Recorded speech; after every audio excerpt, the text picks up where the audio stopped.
ప్రతిదినము దేవుని సన్నిధానంలో మనము కూడుకోవాలి. ప్రతిదినము దేవుణ్ణి మనము స్తుతించాలి.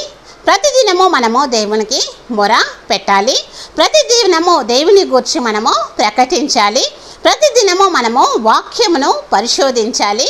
ప్రతిదినము మనము దేవుణ్ణి వెంబడిస్తూ సిలువ ఎత్తుకొని మనము ఈ లోకంలో జీవించాలి. ప్రతిదినము దేవునిలో మనము బుద్ధి చెప్పుకోవాలి. ఈ విధంగా మనందరము కూడా ఉండునట్లుగా దేవుడు మనందరినీ దీవించి ఆశీర్వదించును గాక. ప్రభువుని స్తుతిస్తూ ప్రభు సన్నిధానంలో కూడుకొనుచు ప్రభుకు మొరపెడుచు ప్రభును గురించి ప్రకటిస్తూ ప్రభు యొక్క వాక్యాన్ని పరిశోధిస్తూ ప్రభును వెంబడిస్తూ సిలువనెత్తుకొని ఒకరికొకరము బుద్ధి చెప్పుకొనుచు ఈ లోకంలో మనము జీవించాలి. ఆ విధంగా జీవించడానికి మనందరం కూడా ఇష్టపడదాము. దేవుడు మనందరికీ కూడా సహాయము చేయను గాక. ఆమేన్.